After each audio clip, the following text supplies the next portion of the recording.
I'll do that to you. I don't know if you got two. You got a two for us. No. Dr. Rocky, let everybody know who you are before we get to this conversation. Well, first of all, hey y'all, hey, how y'all doing? How you doing? Okay. So, hey, Ronic, first of all, congratulations again on your honorary doctorate. I talked to you on the road there. I'm so proud of you. She is truly, please give it up to her. She has been a godsend, and I just want to even just say that out the real. First of all, let me say something. Thank you to my wife. She made sure to tell me to tell you she mad because she couldn't be here, so she wanted me to say something about that. She'll talk to you later after that. All right, but first of all, hey, good evening, everyone. I am just glad to be here in Augusta, Georgia. This has been a long time coming. Ronic has been a great partner and friend and traveled to Columbus, Georgia, and helped us, River Valley in Columbus, Georgia, get off the ground. We are celebrating our 5th year anniversary in existence, and what a great month and Black Business Month to celebrate such a milestone. But I do live in Columbus, Georgia. I'm not a native of Columbus, Georgia. I've resided there for the past 11 years. Army veteran. I saw another veteran in here, 20 years retired. I was a retired air traffic controller in the military. But since being in Columbus, Georgia, while serving as the vice president of the River Valley Black Chamber of Commerce, I'm a federal employee. I'm a budget analyst, far outside my scope, my past business occupation. But I also serve as the president of our Columbus Juneteenth Association. So I need to talk to that gentleman that was just on stage so we can, I was recently appointed as the state director for the Miss Juneteenth pageant in 2027. So we're gonna be collaborating on that. And I also serve as the president of the Fountain City Mardi Gras Association and a member of the Columbus Crime Prevention Committee. I see you on social media. I'm like, man, Rocky be doing everything. Step it up. I'm stressed a little bit now. Tell us a little bit about the mission of your chamber and how does it directly support Black-owned businesses in your community? So you and I both know that as chambers, we service a large population, and the River Valley is part of the Georgia Coalition of Black Chambers. So while we are seated in Columbus, Georgia, our coverage area is about 16 counties. So we spend a lot of time traveling to each of the counties, meeting with different business owners, and really learning what their business needs. Because one thing we definitely learn, many of us have experiences with chambers, but as far as the River Valley Black Chamber, a lot of times the need, it varies from person to person, not just city to city, from person to person and business to business. So what our goal is to model what the chamber can do to get them to the next level, whatever their desired goal is.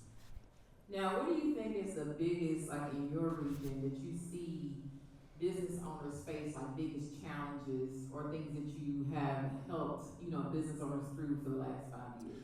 I'm gonna say it's 2 things. One, my doctorate is in education, so I'm gonna definitely say education, information, and I would say the second biggest thing is on an equal footing is access.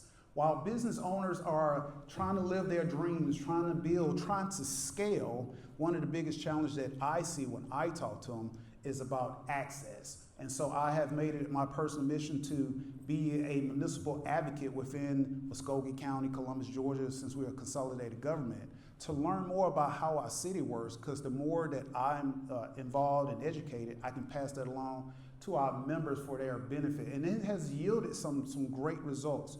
We have an incoming mayor that I'm very proud of, that I believe we're going to have a great working relationship, and we've already talked about some things to come. And I'm just giving a special personal shout out. Make sure you stay engaged in your municipal leadership. I saw we had one elected official in there, because that's really how you start to tackle some huge issues, by getting your elected officials engaged and being an advocate for whatever it is the business community might need. I think that's really important. And you mentioned just making sure that you understand who you, municipality and elected commissioners. Everybody know what district they're in here. Raise your hand if you know your district. Okay, you got almost half the room, so you need to go learn what district you're in, who your local rep is, who your state rep is, and who your federal rep is. And you need to be in communication with them. They can only do so much by themselves, but us as constituents and us as citizens, we need to support them, especially if we're wanting to see what they want to get through. And then you also want to have a relationship with them, because they do impact our daily lives, whether you believe it or not.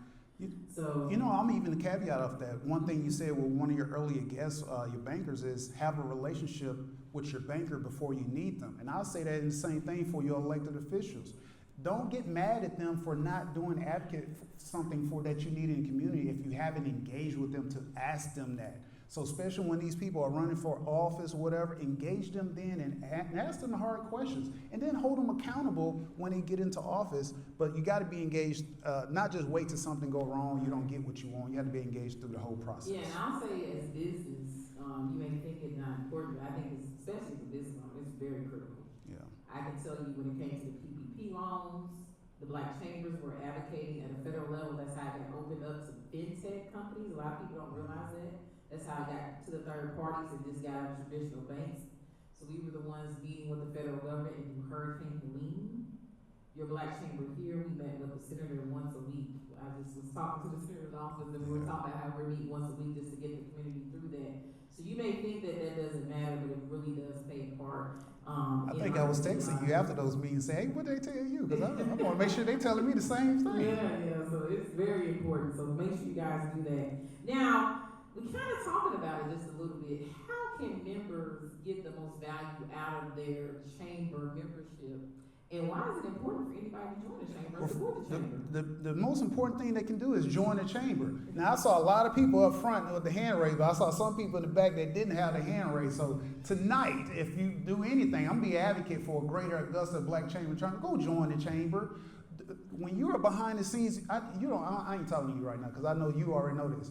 But behind the scenes, there is a lot of labor. And if you're not engaged in loving this, you won't do it. But for the members, there's a lot of litigation, a lot of advocacy that your leadership is doing on your behalf. And you will never know it because that's the biggest thing. When I'm talking to a potential business owner, they might ask, what can the chamber do for me? What do I get out of the chamber? Well, it's the advocacy. That's the largest piece that I would get out of the benefits. But one thing we have developed is somewhat of a benefits video to try to explain as much as we can about what our chamber can do or will do for our members through their membership in the River Valley Black Chamber.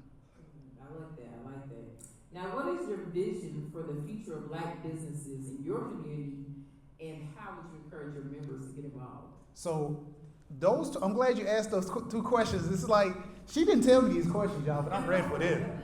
So those two questions, even though it's a two-part, they're tied together. So one of the things that the vision that I have for River Valley Black Chamber is actually tied to how I talk about the benefits of the chamber. One of which we are in discussion with our soon-to-be mayor-elect of how we can garner more access from our municipality in small business revitalization for the growth and scale of minority, women, veteran-owned businesses in Columbus, Georgia, and Muskogee County. So one of the things when I talk to potential members, new businesses, is join us or be a part of us, or at least come around us, so that when we are getting details and updates for these soon to be coming great things, I'm going to speak it into existence, that you are part of it. Because one thing I know is you do something good and you told people 3 or 4 times, they always want to come afterwards. And when did y'all say that? I ain't getting no email on that. When y'all did that? The whole time, we was doing this. We were playing behind the scenes. So eventually those things are going to come, and I'm so excited, not only to do things for our members in Columbus, Georgia, but to work alongside our brother and sister chambers of commerce. This week I'm visiting you, but earlier today I was in Albany, Georgia, and I know I shared with you I was in Savannah, Georgia a couple of weeks ago. So connecting with other chambers is how we learn and grow together. Yes, I agree. So what last piece of advice would you have for business owner or for chamber members or those who haven't joined the chamber yet? I would tell them, don't give up on your dreams and don't give up on what you're trying to achieve. I think your last guest said it's great when it's a dream and you have a passion for it, but at some point it's got to make sense. It's got to make sense. So do that, live your dream, but be prepared to pivot as we all have had to do as adults. in this life. When something don't work out, we have to be ready to pivot and don't be resistant to change. Things are changing. Your last guest talked about AI and people are reluctant to want to learn AI or whatever it is. Don't be resistant to the change, because the people who are resistant to change are the ones that get changed out. I can say that much. Yes, that was a good last piece of advice. Thank you so much, Dr. Ronic, Hey. for joining me on stage. So you get a gift. Oh, I get a gift? Yeah, you came all the way from Do I Columbus. got to share my gift? Nah, you ain't got to share your gift.